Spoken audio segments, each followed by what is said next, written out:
ESPN is predicting Kalani Sitake to be at the top of the list for UCLA, and that after 10 years at BYU, he wants a change of scenery and will leave Provo to go to LA because he has recruiting ties in California or is good at recruiting the state and has spent time at Oregon State and Utah. None of this makes sense.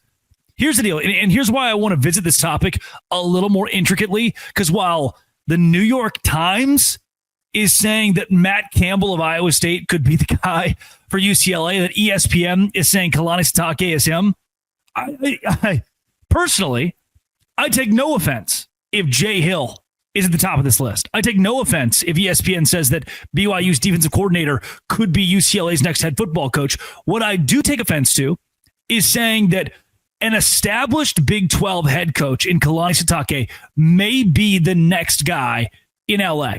And not just maybe, but the fact that they put his face, his picture at the front of this article as the number one reason that you should click on ESPN's futures list for UCLA being out of the Big 12 and BYU.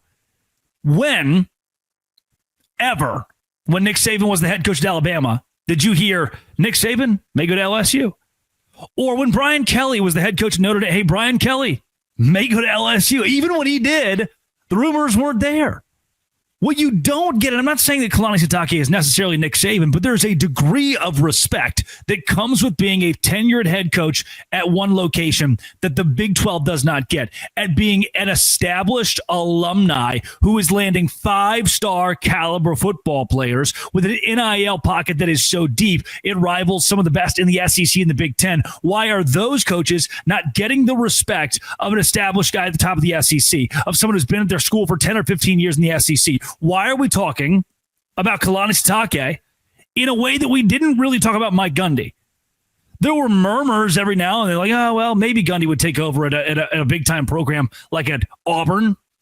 But nothing is substantiated as putting his picture at number one. When Gary Patterson was at TCU, he would come up in these conversations before they were in the Big 12, when they were still fighting to make sure that they could get into the BCS rankings whatsoever, or BCS bowl game, because that computer metric was so messed up. That stuff makes sense. What does not make sense to me is the disrespect coming at Kalani Sitake, coming at Matt Campbell, and saying that those could be the guys at UCLA. Do you understand? Not only is he spending his 10th year in Provo, he's in the middle of a campaign where he could win a Big 12 championship.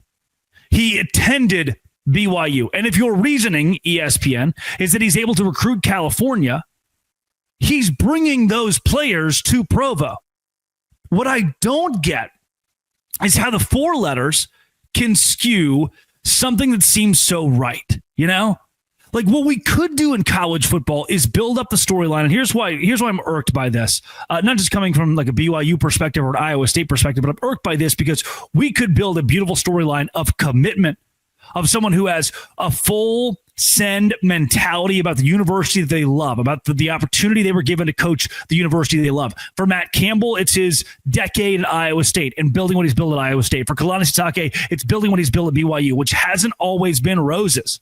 It's not like every year has been a 10-win campaign for either of these guys. Sitake has missed bowl games. Matt Campbell has missed bowl games, but they are still devoted to these schools. But instead of seeing the headline and it's saying, hey, Jay Hill, the defensive coordinator, could be the guy, instead of reading the headlines and saying that Cleveland Browns offensive coordinator Tommy Rees or Boise State coach Spencer Danielson, instead of those guys being at the very top of the list for ESPN, they're going to, in essence, I think it's gross, they're like, in essence, college football coach home wrecking.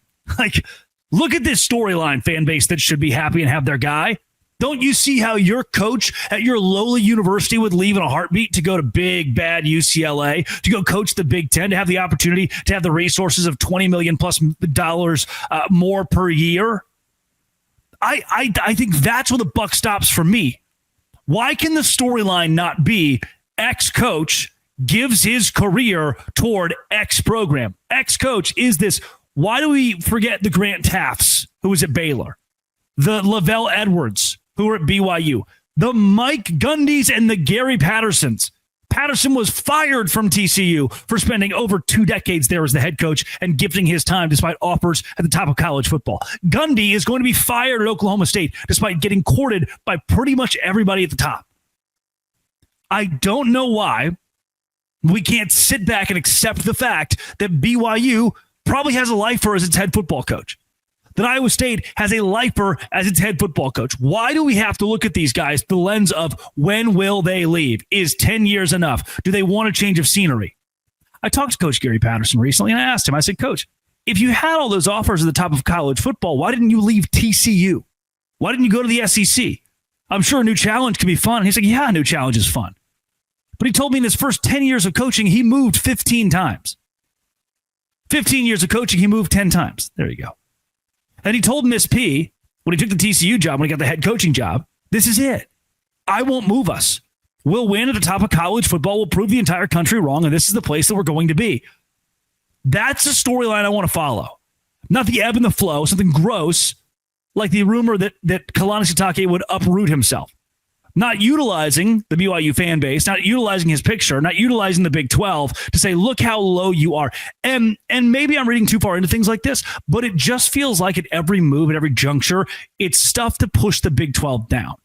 Obviously, a coach out of the Big 12 would leave to go to the Big 10, even if it was for Rutgers, even if it was for Maryland, even if it was for Purdue or Northwestern. Obviously, you would leave the Big 12, the lowly conference that it is, to go coach somewhere else like the big, bad Big 10 and make a lot more money and have a lot more money in your program. I just don't think that this entire thing is run by money.